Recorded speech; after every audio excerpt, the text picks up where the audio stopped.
우주복 헬멧이 벗겨졌는데 질식하지 않고 신선한 공기를 마실 수 있다면 얼마나 좋을까요? 하지만 이 꿈 같은 상상이 현실이 되는 순간 지구는 불타오르고 달은 추락하며 우리 태양계 전체가 블랙홀로 변해버릴 겁니다. 우주에서 숨쉬고 싶다는 인류의 소박한 바람이 어떻게 우주 최악의 재앙으로 이어지는지 지금부터 그 충격적인 이야기를 시작해 보겠습니다. 우주가 공기로 채워진다는 건 정확히 무슨 의미일까요? 지금 우리가 마시는 공기는 질소 78%, 산소 21%, 그리고 아르곤이나 이산화탄소 같은 미량 기체 1%로 이루어져 있거든요. 이와 똑같은 비율의 공기가 태양계를 넘어 은하 전체, 아니 관측 가능한 우주 끝까지 빈틈없이 가득 채워진다고 상상해보는 겁니다. 현재 우주는 거의 완벽한 진공 상태죠. 분자들이 너무 드물게 흩어져 있어서 소리도 전달되지 않고 빛만이 자유롭게 여행할 수 있는 공간인데, 여기에 갑자기 엄청난 양의 공기가 들어찬다면 모든 게 바뀌어 버립니다.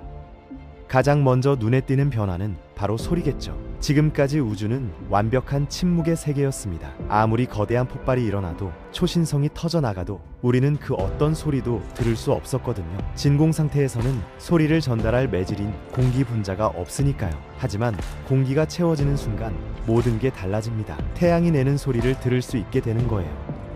태양은 끊임없이 다양한 주파수로 진동하고 있는데, 이 진동이 공기를 타고 지구까지 전달되면 대략 125데시벨 정도의 소음이 될 겁니다. 이게 얼마나 시끄러운 소리냐면 교회 종소리를 수천 개 겹쳐놓은 것 같은, 아니 경찰 사이렌이 동시에 수만 대 울리는 것 같은 굉음이에요.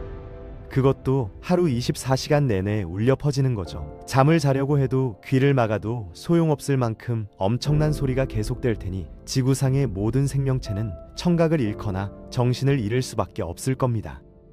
그런데 소음은 사실 시작에 불과합니다. 진짜 재앙은 마찰에서 시작되거든요. 현재 지구는 초속 30km라는 엄청난 속도로 태양 주위를 돌고 있습니다. 이게 얼마나 빠른 속도냐면 서울에서 부산까지를 2분 만에 주파하는 속도예요. 진공 상태에서는 아무런 저항도 없어서 이 속도가 거의 그대로 유지되지만 공기가 가득 차면 이야기가 완전히 달라져요. 지구 전체가 거대한 유성이 되어버리는 겁니다. 밤하늘에서 반짝이며 떨어지는 작은 돌멩이들도 대기와 마찰하면서 불타오르는데, 질은 12,000km짜리 행성 전체가 그런 상황에 놓인다고 생각해보세요. 상상이 되시나요? 처음 몇 시간 동안은 미묘한 변화만 느껴질 겁니다. 하늘이 조금씩 밝아지고 온도가 서서히 올라가는 정도죠. 하지만 12시간이 지나면 상황은 급격히 악화되기 시작합니다. 적도 지방의 온도가 섭씨 60도를 넘어서고 바닷물 표면에서 수증기가 피어오르기 시작하거든요. 38시간째가 되면 온도는 100도를 넘어서고 바다는 본격적으로 끓기 시작합니다. 엄청난 양의 수증기가 대기로 올라가면서 지구는 거대한 압력솥처럼 변하죠. 24시간도 채 안 돼서 지구 표면의 온도는 섭씨 300도를 넘어설 겁니다. 이쯤 되면 모든 숲이 자연 발화하고 도시의 건물들은 녹아내리며 아스팔트는 액체처럼 흘러내릴 거예요.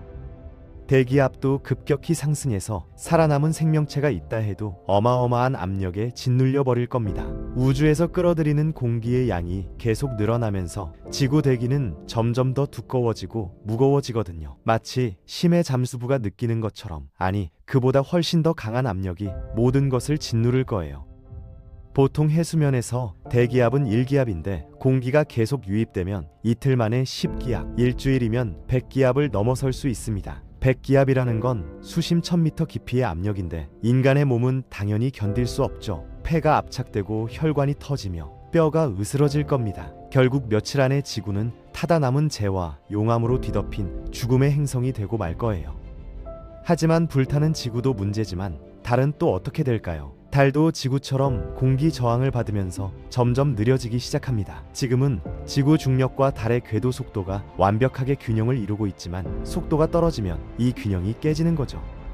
달의 현재 궤도 속도는 초속 약 1km인데 공기 저항으로 인해 매일 조금씩 느려지게 됩니다. 처음에는 하루에 몇 미터씩 지구에 가까워지는 정도지만 시간이 갈수록 가속도가 붙어서 한 달 뒤에는 하루에 수십 킬로미터씩 접근하게 되죠. 6개월에서 1년 정도 지나면 달은 지구와의 거리가 현재의 절반 정도로 줄어들 겁니다. 믿기 힘들죠? 이때부터 지구에서는 엄청난 조석 현상이 일어나기 시작합니다. 달이 가까워질수록 조수 간만의 차이가 커지는데 보통 몇 미터였던 게 수십 미터, 수백 미터로 늘어나는 거예요. 해안 도시들은 하루에 2번씩 거대한 쓰나미에 휩쓸리고 내륙 깊숙한 곳까지 바닷물이 밀려 들어옵니다. 달이 점점 지구 쪽으로 가까워지면서 결국에는 충돌하게 될 겁니다. 달과 지구가 부딪히는 순간을 한번 상상해 보세요. 달의 질량은 지구의 약 1.2% 정도 되는데 제주도 크기의 소행성이 아니라 지름 3,474km짜리 천체가 시속 수천 킬로미터로 박아버리면 지구는 산산조각 나버릴 수밖에 없어요. 충돌 직전 마지막 며칠 동안 밤하늘의 달은 평소보다 수십 배 크게 보일 겁니다. 하늘 전체를 가득 채울 만큼 거대해지죠. 그리고 충돌하는 순간 엄청난 에너지가 방출됩니다. 이 충격으로 지구의 파편들은 우주 공간으로 흩어지고 일부는 태양으로 떨어지며 일부는 영원히 우주를 떠돌게 될 겁니다. 충돌 지점 주변 수천 킬로미터는 순식간에 증발해버리고 충격파가 지구 전체를 휩쓸면서 모든 생명체를 절멸시킬 거예요. 지각은 갈라지고 멘틀이 노출되며 지구는 더 이상 하나의 행성이 아니라 우주를 떠도는 암석 조각들의 집합이 될 겁니다. 이런 비극은 지구만의 문제가 아닙니다. 화성도, 금성도, 수성도 모두 같은 운명을 맞이하게 되거든요. 수성은 태양에 가장 가까운 행성이라 마찰열이 더욱 강력하게 작용할 겁니다. 원래도 낮 온도가 섭씨 430도에 달하는데 공기 마찰까지 더해지면 순식간에 1000도를 넘어서겠죠. 표면의 암석들이 녹아서 용암 바다를 이루고 결국 태양으로 나선형으로 추락하게 됩니다. 금성은 이미 뜨거운 행성이지만 추가적인 마찰열로 인해 더욱 지옥 같은 환경이 될 거예요. 화성은 지구보다 작고 가벼워서 공기 저항의 영향을 덜 받을 것 같지만 그래도 궤도가 불안정해지면서 결국 소행성대로 튕겨나가거나 목성의 중력에 포획될 수 있습니다. 반면 목성이나 토성 같은 가스 행성들은 또 다른 변화를 겪게 됩니다. 이 거대한 행성들은 원래도 수소와 헬륨으로 이루어진 거대한 가스 덩어리인데 여기에 우주의 공기까지 더해지면서 질량이 엄청나게 증가하는 거예요. 목성은 현재 태양 질량의 약 0.1% 정도인데 주변 공간의 공기를 끌어모으면 질량이 10배, 100배로 늘어날 수 있습니다.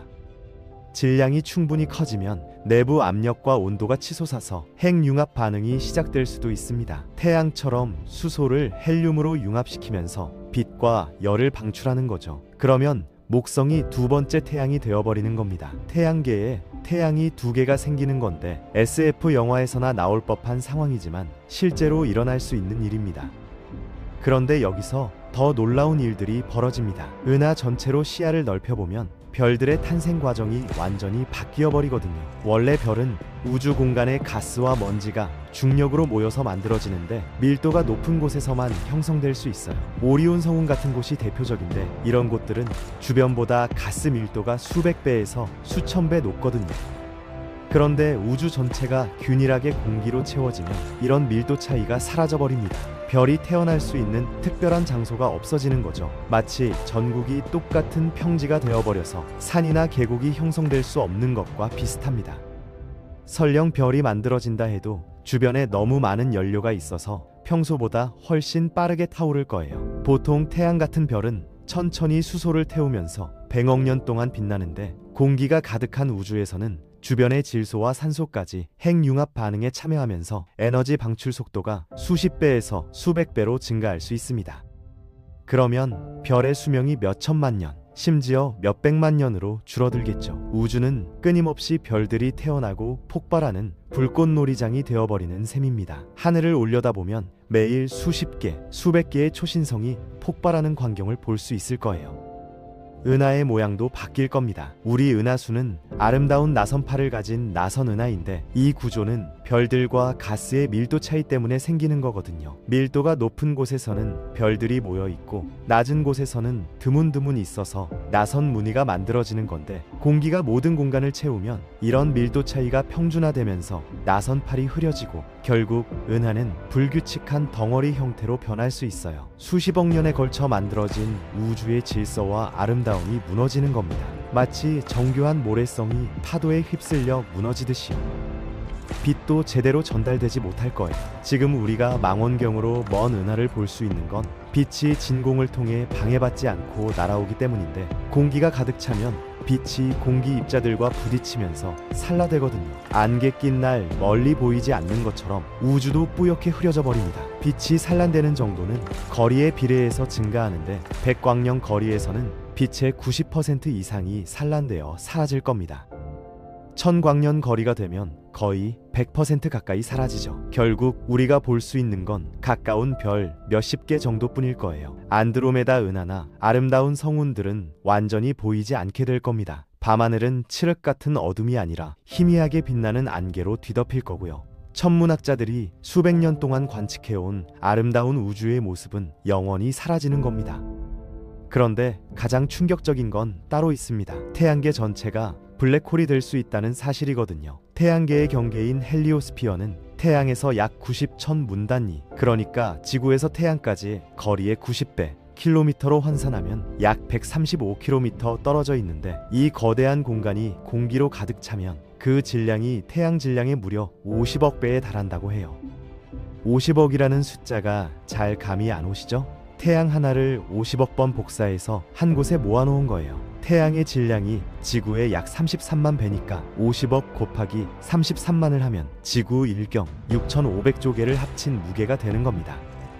이 엄청난 질량이 태양의 중력에 이끌려 한 곳으로 모이기 시작하면 밀도가 점점 높아지겠죠. 처음에는 천천히 모이다가 점점 가속도가 붙어서 결국에는 엄청난 속도로 중심을 향해 돌진하게 됩니다. 모든 질량이 충분히 작은 공간에 모이면 탈출 속도가 빛의 속도를 초과하게 되는데, 이 지점이 바로 블랙홀의 경계인 사건의 지평선이에요. 계산상으로는 지구 지름의 80% 정도 크기, 그러니까 지름 약 1만 킬로미터 정도의 공간에 모든 질량이 압축되면 블랙홀이 탄생하게 됩니다. 이 블랙홀은 우리 은하 중심의 초대 질량 블랙홀인 궁수자리 A보다 1200배나 더 무거울 거예요. 상상이 되시나요? 태양계가 통째로 블랙홀이 되어버리는 겁니다. 그렇다면 우주 전체의 운명은 어떻게 될까요? 공기의 질량이 더해지면서 우주 전체의 질량도 엄청나게 증가하게 되는데, 이렇게 되면 우주의 팽창이 멈출 수도 있어요. 우주는 지금 빅뱅 이후 계속 팽창하고 있는데, 현재 관측 가능한 우주의 지름이 약 930억 광년 정도 됩니다. 이 거대한 공간이 공기로 채워진다면 그 질량은 상상을 초월할 거예요. 우주 전체의 질량이 충분히 크면 중력이 팽창을 억제하거든요. 현재 우주는 임계 밀도보다 약간 낮아서 계속 팽창하고 있는데, 공기가 추가되면 임계 밀도를 훨씬 초과하게 됩니다. 결국 우주는 팽창을 멈추고 다시 수축하기 시작할 겁니다. 모든 은하들이 서로를 향해 다가가고 공간은 점점 좁아지며 온도는 치솟기 시작하죠. 처음에는 천천히 수축하다가 점점 속도가 붙어서 수십억 년 후에는 은하들이 서로 충돌하기 시작할 거예요. 은하 충돌이 일어나면 수백억 개의 별들이 뒤섞이면서 엄청난 중력 혼란이 발생합니다. 별들끼리 직접 부딪히는 경우는 드물지만 중력의 영향으로 많은 별들이 궤도를 이탈하게 되죠. 이런 과정이 계속되면 우주는 빅뱅 직후처럼 뜨겁고 밀도 높은 상태로 돌아가거나 심지어 하나의 점으로 수축할 수도 있습니다. 이를 빅크런치라고 부르는데, 우주의 종말을 의미하는 시나리오죠. 하지만 재미있는 건 실제 우주에도 산소가 존재하는 곳이 있다는 겁니다. 중국 천문학자들이 큰 곰자리에 있는 마카리안 231이라는 은하에서 분자 산소를 발견했거든요. 이 은하는 지구에서 5억 6천만 광년 떨어져 있고 별 생성이 매우 활발하게 일어나는 곳이에요. 1년에 태양 질량의 100배에 달하는 별들이 태어나는데, 우리 은하에서는 1년에 고작 하나에서 2개 정도만 생기는 걸 생각하면 엄청난 속도죠. 오리온 성운에서도 산소가 발견되긴 했지만 마카리안 231에는 그보다 100배나 많은 양이 있습니다. 그런데도 그곳에서는 아무것도 타지 않고 별들은 정상적으로 태어나며 블랙홀도 평온하게 존재하고 있어요. 왜 그럴까요? 아마도 산소의 농도가 충분히 낮거나 질소 같은 다른 기체가 없어서 우리가 상상한 것 같은 재앙이 일어나지 않는 걸 수도 있습니다. 또한 그곳의 산소는 우리가 숨쉬는 분자 산소 형태가 아니라 다른 화합물 형태일 가능성도 있어요. 어쩌면 온도나 압력이 특정 범위에 있어야만 우리가 걱정하는 폭발적인 반응이 일어나는 건지도 모릅니다. 또 다른 예로 천문학자들은 1200광년 떨어진 곳에서 DOX라는 백색 외성을 발견했는데 이 별의 대기는 99.9%가 산소로 이루어져 있어요. 대부분의 백색 외성은 수소나 헬륨 대기를 가지고 있는데 이 별만 유독 산소로 가득 차 있는 거죠. 어디서 수소와 헬륨이 사라졌는지는 아무도 모릅니다. 어떤 과학자들은 강력한 항성풍이 가벼운 원소들을 날려버렸을 거라고 추측하고, 다른 과학자들은 특이한 핵융합 과정이 있었을 거라고 주장합니다. 이런 발견들을 보면 우주는 우리가 상상하는 것보다 훨씬 더 다양하고 신비로운 곳이라는 걸 알 수 있어요. 어쩌면 먼 미래의 우리 후손들이 산소가 풍부하지만 위험하지 않은 특별한 은하를 발견해서 우주복 없이도 여행할 수 있는 날이 올지도 모르겠습니다. 그때가 되면 지금 우리가 상상했던 것처럼 무조건 재앙이 일어나는 게 아니라 적절한 조건 아래에서는 공기가 있는 우주도 가능할 수 있다는 걸 알게 될지도 몰라요. 생각해보면 진공 상태의 우주는 그저 빈 공간이 아니라 우주를 지탱하는 필수 요소인 셈입니다. 진공이 있기에 별들이 오래 빛나고 행성들이 안정적으로 공전하며 생명이 탄생할 수 있었던 거거든요. 만약 우주가 처음부터 공기로 가득 차 있었다면 우리는 지금 이 순간 존재하지도 못했을 거예요. 지구는 진작에 타버렸을 테고 태양계는 붕괴했을 테니까요.